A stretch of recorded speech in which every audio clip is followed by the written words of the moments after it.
വർഗീയവാദികളുമായുള്ള കൂട്ടുകെട്ടിന്റെ ഫലമാണ് പാലക്കാട്ടെ യുഡിഎഫിന്റെ വിജയമെന്ന് എൽഡിഎഫ് കൺവീനർ ടി.പി. രാമകൃഷ്ണൻ. വർഗീയതയെ ഉൾപ്പെടുത്തി വോട്ട് നേടിയത് കരുത്തല്ല ദുർബലതയാണെന്ന് സിപിഐഎം കേന്ദ്ര കമ്മിറ്റി അംഗം ഇ.പി. ജയരാജനും പറഞ്ഞു.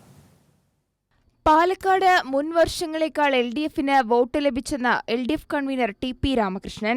സരിന്റെ സ്ഥാനാർത്ഥി തീരുമാനം ശരിയെന്നതാണ് എൽഡിഎഫ് നിലപാട്. വർഗീയ കൂട്ടുകെട്ടിന്റെ ബലമാണ് പാലക്കാട്ടെ യുഡിഎഫ് വിജയമെന്നും ടി.പി. രാമകൃഷ്ണൻ പറഞ്ഞു. എസ്.ഡി.പി.ഐയും ജമായത്തും തമ്മിൽ അവരെ യോജിപ്പിച്ച് യു.ഡി.എഫിൻ്റെ പക്ഷത്ത് ഉറപ്പിച്ചു നിർത്താനുള്ള ശ്രമമാണ് ഇന്ത്യൻ യൂണിയൻ മുസ്ലിം ലീഗ് നടത്തിയിട്ടുള്ളത്. അതിൽ നിന്ന് അവർ തന്നെയാണ് ഒരു പരിശോധന ഈ കാര്യത്തിൽ നടത്തേണ്ടത്. രാഷ്ട്രത്തിൻ്റെ രാജ്യത്തിൻ്റെ ജനങ്ങളുടെ ഭാവിയുടെ കൂടി നിലവെച്ചുകൊണ്ട് അവർ തന്നെയാണ് പരിശോധിക്കേണ്ടത്. ഈ കൂട്ടുകെട്ട് ശരിയല്ല എന്ന നിലപാട് ഞങ്ങൾ സ്വീകരിച്ചിട്ടുണ്ട്. ആ കൂട്ടുകെട്ടിൻ്റെയും കൂടി ഫലമാണ് ഈ പാലക്കാട്ടെ ഈ വിജയം എന്നുള്ളത്. അതും ഒരു ഘടകമാണ്. പാലക്കാട് ബി.ജെ.പിക്കുള്ളിൽ ചേരിതിരിവുണ്ടായെന്ന് ഇ.പി. ജയരാജൻ.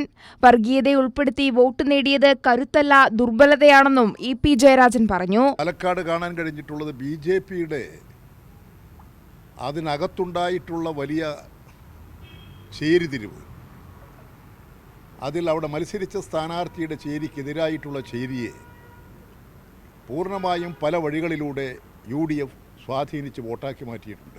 പാലക്കാട് നടന്നത് ആർ.എസ്.എസ് കോൺഗ്രസ് ഡീലെന്ന സിപിഐഎം കേന്ദ്ര കമ്മിറ്റി അംഗം എ.കെ. ബാലൻ.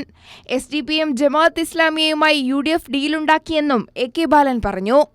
എസ്.ഡി.പി.ഐയുടെയും ജമാഅത്തെയുടെയും സഹായം എല്ലാ വഴിവിട്ട മാർഗങ്ങളും ഉപയോഗപ്പെടുത്തി യു.ഡി.എഫ് നേടിയെടുത്തു.